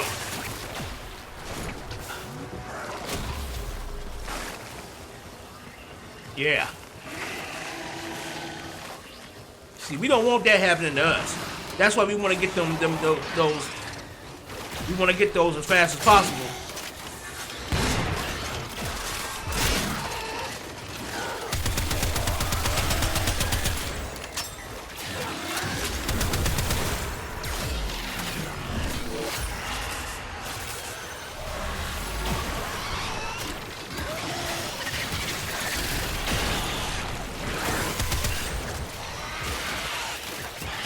Yeah. Let's see, we all getting power-ups and everything. Look at that.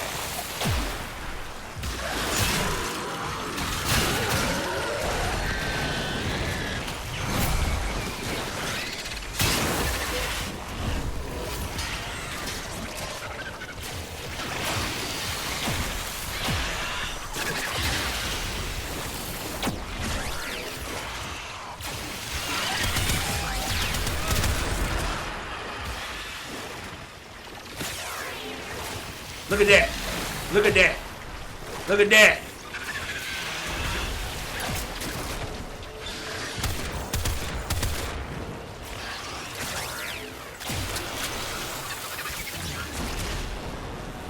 Uh-oh.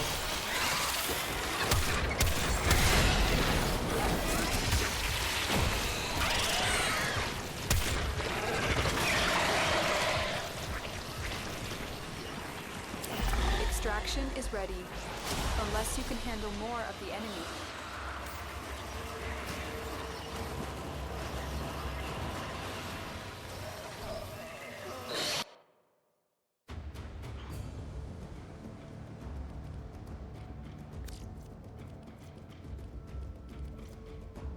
All right. So, what we've come to show here is one,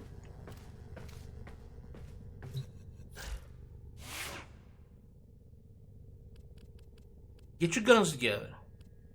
They're gonna be what kind of carries you through leveling your Warframe up. Get you some good guns. And again, if you ever get Zenestar, when you get the chance to get it, because you're gonna get a chance to get it at some point, get this weapon. It's a very, very, very good weapon, especially when you're needing to level and you're doing solo play as well. Get you some good weapons. Pay attention to them. You know, get the right mods. You know, building your weapons. Know about different things like heat, like cold and toxin makes viral. And viral, basically, viral status increases health damage taken by up to 325%. You know, so it can literally like almost insta kill an enemy. Like this to us, this is like, yeah, like if we get a proc like this, we could instantly die. Like this and like toxin, like can insta kill us depending on how strong the toxin is. There's another reason why you want ancient healers around you, because they buff your defense against toxin, I believe. So it's another reason why you would want them around you. And of course, throwing the disc out is just a huge crowd control in and of itself. Outside of that, I might change that to corrosive, to be quite honest. I actually might change. Well, yeah, this is corrosive, but I think we're corrosive on that. We're good on that, I think. But I think on my Zenestar corrosive. Yeah, it's corrosive.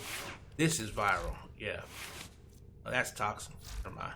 Which one of these is viral? This one was viral. Yeah. Okay, yeah. So I've got viral here. And if you notice here, I've got toxin and radiation here. And I've got corrosive, and I've got a corrosive on my Zenostar. Corrosive strips armor.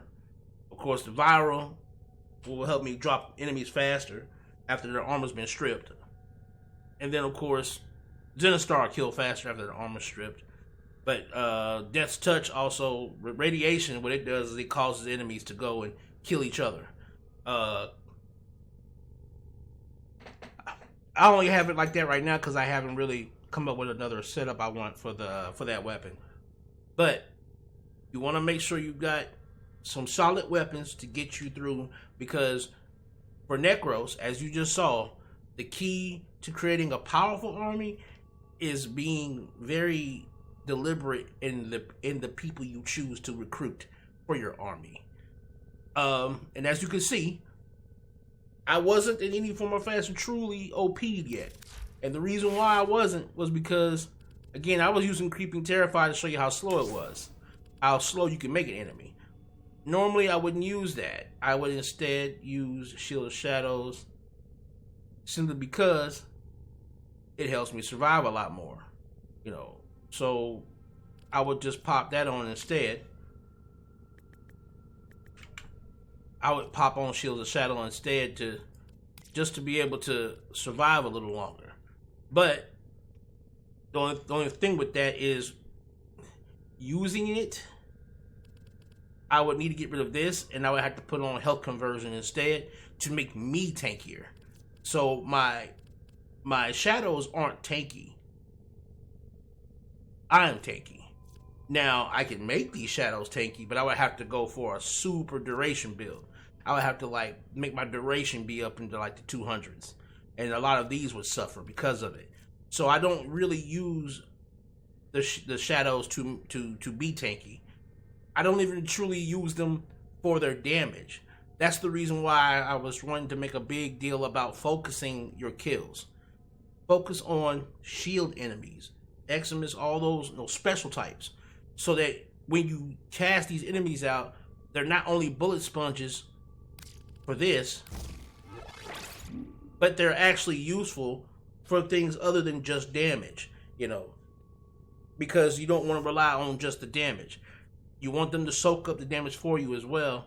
And of course, you know, when it comes to like this Tinkery build, you know, I could play around with it and, you know, have Despoil. Of course, Despoil is always going to be decent, very good anyway. But like Despoil, and then again, if you're using the school I'm using, which I'll show you here in a second here.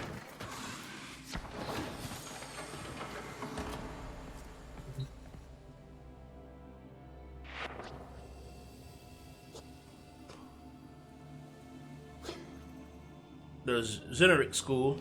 I don't know why I said Narumon for. And I use it for this energy pulse or a wellspring. And basically that and energy pulse. So when I pick up an orb, an energy orb, I get heal, I get energy, I get additional energy for 5 seconds.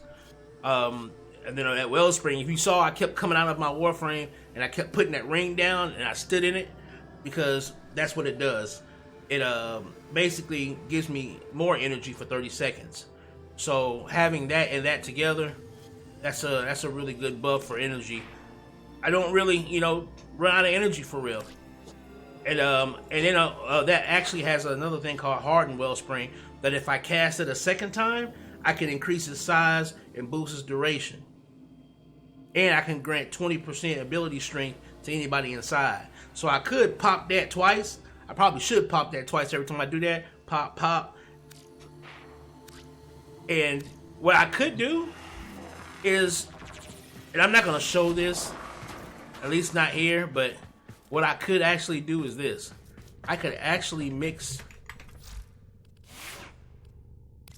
just to show you what I mean by theory crafting, I could mix this ability right here, right? I could mix this. Right? increases the damage. I could power my shadows up by standing in one of the boils and casting this, right?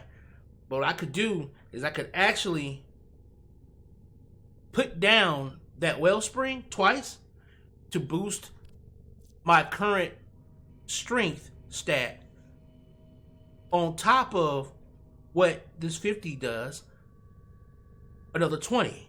So it'll be, instead of 50, it'll be a 70% boost stat to my strength. And when I do that, when I get that boost to my strength, I can then cast inside of the boil and get that that buff even more exacerbated. You see what I mean? So there's ways around creating a build that can be very enticing no matter what your playstyle is. If you want to be a lot more aggressive, then you're going to want to go for more duration. You're going to want to go for more duration, and duration and strength is going to be your thing, because you're not going to care about doing creep and terrify. You're not going to care about trying to crowd control the enemy. To be quite honest, most people don't want you doing it. So you're not going to be you're not going to be in any party where when you creep and terrify somebody, a whole room, because you can get that range up to a certain point to where you can creep and terrify an entire room around you. And but in doing that, you will basically have to go out and look for the enemies, because they'll be super slow, and then on top of that, they'll be slow for so damn long, and you can't just turn that slow off once it's there, basically. And so it's like, your other teammates would be like, oh man, we gotta go and hunt the enemies now, when they could just all come to us and we can get through the waves faster. You see what I mean? So, but I did want to show you that it is a possible way to play Necros. But most people play Necros around the 4, the Shadows, and Desecrate. And when it comes to Desecrate, you don't need duration. And because of Despoil, you don't need efficiency. You see what I'm saying? You don't necessarily need efficiency, for that. I mean, it might help a little bit for the health drain. I'm not sure. We can find out. We can find out right now. I can take this off and let's put on Streamline. Let's see if that helps out a little bit. It helps out a little bit. The health drain on it helps out. So if you want to go that, you can go that route. You can go efficiency. Let's say you just want to be aggressive, but you also want to be able to rely on Despoil and not have to worry about using your energy up a lot. You can go duration efficiency. Pack as much duration and as much efficiency as possible. Now your summons last for fucking ever. And if you've got Shield of Shadows on, they'll take 6% of the damage for you for as long as they're out. And this will give them more health. At the end of the day, you'll have way more efficiency, so you'll be able to cast the ability a lot more often. That's one way of doing things. But you will lack the killing power. For the summon's killing power will be severely weakened, and range in terms of like for instance, like you see Desecrate's radius, it's 21 meters. You don't want that range to be too damn high. And the reason why you don't want it to be high is because you don't want somebody in a room, because especially in in survivals where people will leave the group and go off and kill in other places, you don't want your Desecrate to stretch so far that people who aren't even near you are killing things, and that's depleting your health. You want to keep that within a nice 20 to 25 meter radius. Everything that's in your immediate vicinity, you want that to be constantly being desecrated. Because what I've learned is whenever I try to spread my Desecrate out while using Despoil, I would be rapidly dying, and I'd be especially in survivals where people don't stay together. That's another thing that I have a pet peeve about, is when people in survivals don't stay together. But because when they don't, the enemies spawn gets fucked up and they spread out. And that's why it's really good for everybody to find a room, pick a room, and make all the enemies funnel to them. That way we can keep the killing going, and Nekros' Desecrate, can keep those life support drops coming so that we can stay in the survival long enough, for as long as we want, should I say. But like when people run off and that Desecrate is wide as hell, yeah, anywhere else out there, it's going to be desecrating and it's going to be taken from your health. So I always try to keep that radius down. That's the reason why for Nekros, the only thing that people would probably care about range for is going to be his Terrify. Is mainly for his Terrify. And that's the reason why necessarily speaking, if you notice on my survival one, I didn't have any range put on me at all. I didn't have any range on because I'm not trying to cast that ability. I'm not trying to cast that ability to the point to where it stretches across the damn world. This here, I just need the strength and I need power. That's what I need. I need power and I need the duration. That's mainly what I need. Cause like my efficiency is like 80. When this build's complete, my efficiency is going to be at 80. And again, the reason why it doesn't matter is because, again, I'm getting health back every time I get horrors back through this. And then, of course, I'm getting a ridiculous amount of armor to keep me from dying with health conversion. So now this one doesn't really play well under, this here, while like powering up my abilities. I can't power my abilities up with the energy orbs under survival, but that's fine because if you notice, my strength is already at 205. I'm already hitting near caps to strength already, so I don't need to do that with this survival build. See what I'm saying? That's why I was willing to sacrifice my efficiency, because I got so many ways to get my energy back anyway. I don't need it, But in something like a Tinker, I'm playing around with the build, I might want it just to make my, my summons a lot more powerful. And the only reason why I'm even talking about this, because if you don't have this, because this right here will make up for this. Even though this is a 50%, for your next ability cast, this here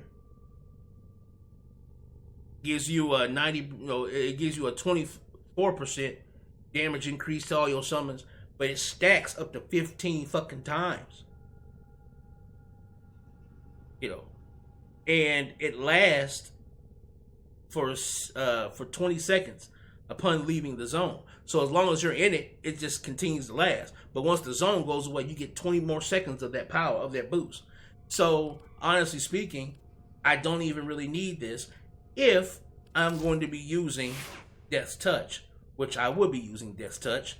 So that means I don't have to use it.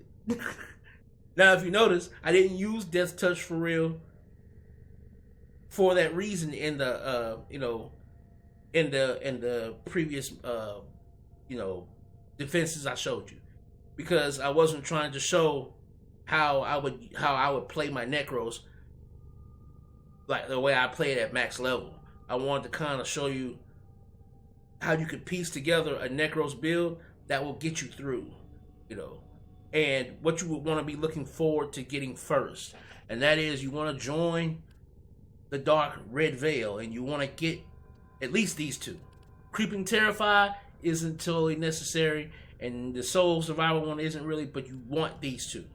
Because these two are going to decide, these two are going to give you the freedom of your build. So start early, grab Red Veil, and start leveling them early, and focus on these two. I would say focus on this one first. Focus on this one first, because this is going to open up some energy builds. It's going to open up some energy slots for you. And then once you've opened that, once you've gotten that and you form it a couple of times, then go ahead and pop this one on. Because you should be trying to, remember, you should be trying to dodge, roll around. This is not a game where you just stand still and cast your abilities, Now, there's a certain point in time that I'll be able to show you especially if you looked at my previous build, I'll be able to show you how you can literally just cast and literally let your army do the work. And again, it's all about these things I've been telling you here for the past 2 hours. If you pick your enemies that have enemies, you can create an intense amount of armies. Imagine if you shot 5 enemies and killed them, but each one of those enemies have the ability to spawn 3 enemies apiece. 3, 6, 9, 12, 16. It can get out of control. And again, these things are considered part of your thralls because your thralls are making thralls. Or let's say instead you shoot 2 enemies that can make enemies. So they're making 3 enemies apiece. That's 6 enemies, right? That's 6 enemies on the field. Plus, you get a max of 7 that you kill. So let's say you make 2 and they cast 3 each. That's 6, right? So now that's 6, 7, 8 from those 2. But then you can cast, but then there's 5 more that you can cast, period, amongst yourself. So at 7 altogether, 8, 9, 10, 11, 12, 13. Well, it's like 7, 8, 9, 10. Yeah, 13. It can be 13 at the, let's say if you got 2. But let's say one of those 7, those main 7, is a shield one. So now you got a shield mob that's giving shields to not only the 2, but then to the 3 that each of those 2 spawned. And the other 4 that you have to your 7. You know, and let's say out of that you get an X-Miss or 2. You see where this can cascade into something to where you don't even have to stand, you don't have to move. You know, you can just sit there. There were certain points in times when I've killed nothing. I've aimed my gun at nothing but heavy gunners. You know the ones, the big girl gunners that, you know, the big Grenadier girls that just do. I remember I just shot nothing but heavy gunners. Nothing but heavy gunners. I cashed it and had an army of heavy gunners. And all you could hear was everywhere. It was so loud. And because those girls can burn down enemies like ridiculously, you can just stand there. In a defense mission, just stand there and they'll burn them down. You know, you may have to kill a straggler or 2 out in the open. You know, or again, you may just be moving about doing your own thing. But as long as you stay within a certain radius, these one thing I love about your summons is that if you run off somewhere, your summons will not immediately disengage. They'll stay engaged in the fight wherever they are. And in order for you to get them to be near you, you'll have to resummon, and then they'll teleport to you. You know. So while, you know, they're keeping something busy over here, that's another reason why it's important to also know where it is you want to summon. Let's say you want to lock down an area, but you don't have shields like other characters can do, where they can put shields up and, like, you know, or you don't have like a bubble move where, you know, like Mag, who can lock down an area. You can still lock down with Necros' shadows. All you have to do is go to that area, summon, let them begin fighting in that area, then you can leave that area. And when you leave that area, especially if you got, you know, if you got some range, because I know with the way Shields of Shadows works, Shadows of the Dead works, the radius is at 72 meters. You know, that's 72 meters. So you still got that damage. You'll still be having that damage reduction at 72 meters away. You know. And so it's like, you know, you'll be able to lock down an area and having them playing around fighting in there while you're off doing something else. Like, and what you should be doing is you should be slowly taking your time, moving around, but slowly taking your time to pick the right enemies to kill. Because every time you have to bring these enemies back to life, you want to bring back the ones that matter. Because you'll have teammates that will love you for that. Playing Necros, I've had people say, I've never seen a Necros play the way you do.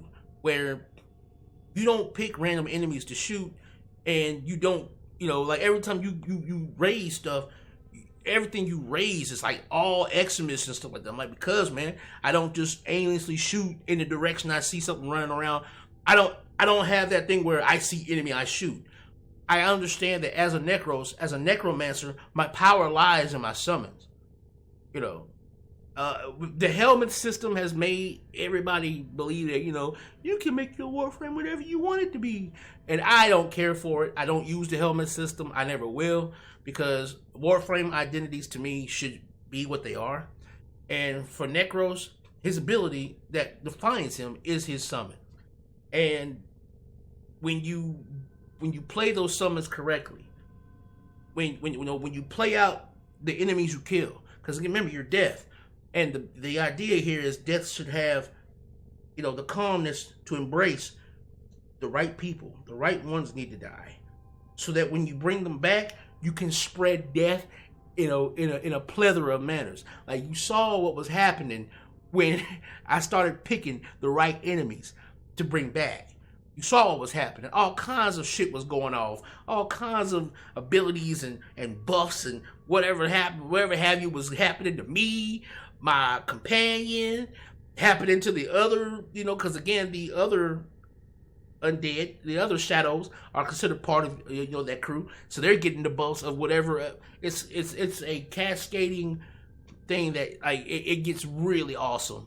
Like a good Necros player who plays around their shadows well can create some really dope shit happening, to where it's like you don't need a bubble.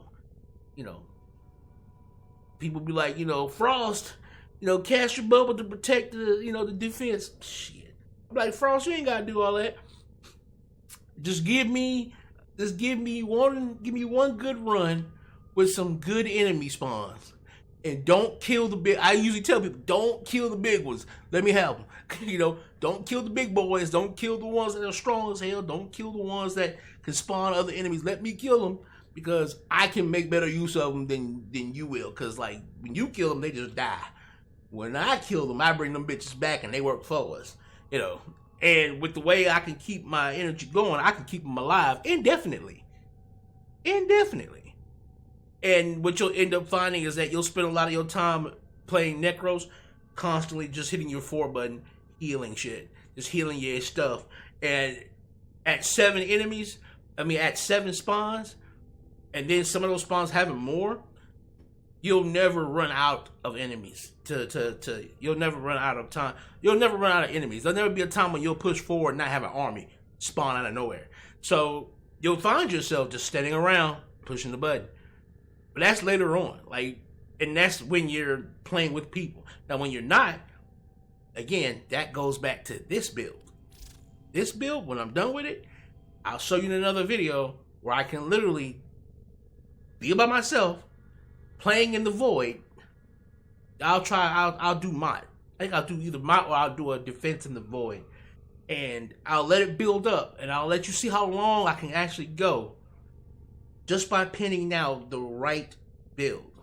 And just by making the build what I'm going to make it, and then showing you the thing about using the Theorem and putting all of it together, this 2-hour lecture, putting it all together into one cohesive defense mission solo. And I'll let you see the destruction and mayhem that one Necros, properly trained Necros, can show. So thanks guys for watching. I know this has been a long one again, 2 hours, but I wanted to get things out in the way I get them out.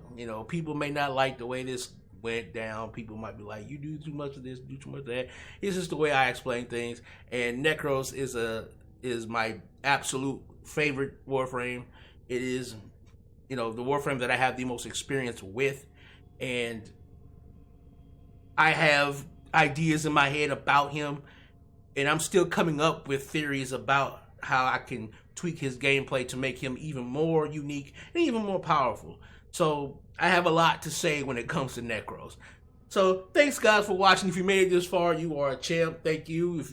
If you like this kind of content, this lecture-y type of content where I give you a guide, but it's also like a discussion / lecture, please like, comment, subscribe, share with the people who like this kind of stuff, and I will see you guys in the next one. I'm Amon-Rellik the God Slayer.